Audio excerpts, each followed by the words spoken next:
Alright, with practice and mental preparation, this tutorial will teach you how to windmill. First thing you want to do before you get started with any power move is get warmed up and stretch out. Here are a couple of stretches I like to do before I practice. Now I'm going to teach this tutorial in counterclockwise, so remember, if you're going clockwise, just use your opposite arms and legs that I point out. Also, getting a smooth surface will help. A piece of cardboard will do just fine, and is actually probably better than this pegboard that I have in the video. Now back to stretching. It's also important to stretch out your wrist when learning to do the windmill, because you will be putting a lot of pressure on your arms and wrists, especially when you're beginning. Now, when practicing this move, I recommend wearing a sweatshirt to make the experience more comfortable. Now, one way to start learning this move is from the stabbing position. Basically, you take your left hand if you're going counterclockwise like me, or your right hand if you're going clockwise, and you put it into your stomach, then put your other hand down and get into sort of a baby freeze position. When you feel pretty comfortable here, you can start attempting the initial roll. In the stabbing position with your legs spread, kick your left leg out and your right leg up, break your left arm down, and roll onto your back.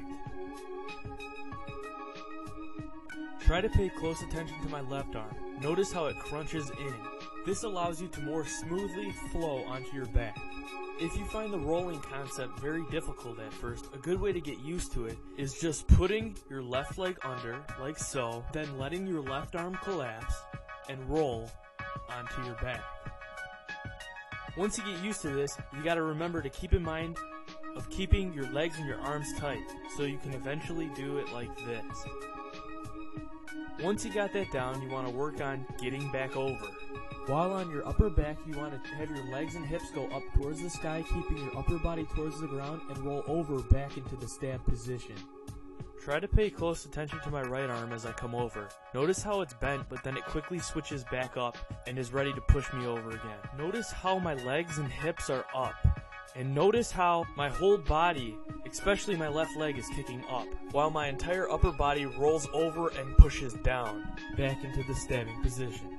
Now if you're having trouble generating enough momentum from the stab position, consider throwing a new backspin and trying to get over from that, like so.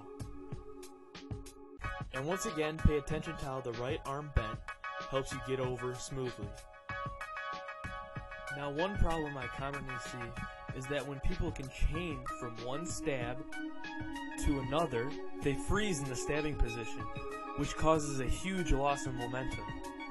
A better way to approach this is always mentally prepare yourself to do multiple windmills, and always attempt to do multiple windmills, even if it looks really sloppy and you feel yourself losing momentum. Just keep going and don't stop. Something that might help you get over is generating a bounce with your body. Notice the bounce from windmill to windmill. I bounce up towards my head, but stay on my shoulders. Pay close attention to my legs and my arms, and notice how nothing is really lagging or leading too much. Everything stays tight. Staying tight is key to getting good, clean, continuous windmills. Once you get more comfortable with windmills, getting a more aggressive throwdown is quite simple. You want to put your right arm down slightly curved, kick your left leg out, and then follow your right leg through, putting your left arm down but collapsing it and rolling onto your back. As you may notice, your legs and your hips will be generating tremendous momentum. So, remember, when doing continuous windmills, always stay tight and don't flop. Always expect and want to do more. Notice that once your windmills start to get really fast and cleaner, that your left arm may not even need to go in the stabbing position anymore, but instead it helps guide you and keeps your body with all that momentum going in a controlled movement. Also pay close attention to how the left arm does not pause or go into a freeze. It always continually moves. With that being said, all of the other basic motions are still present. Feel free to ask any questions you'd like. I'm always glad to help. And always remember, practice makes perfect. So don't stop practicing and don't give up. I promise you, you'll get it. Oh, and don't forget to subscribe. Give me 1, 2, 3. You'll make me really happy.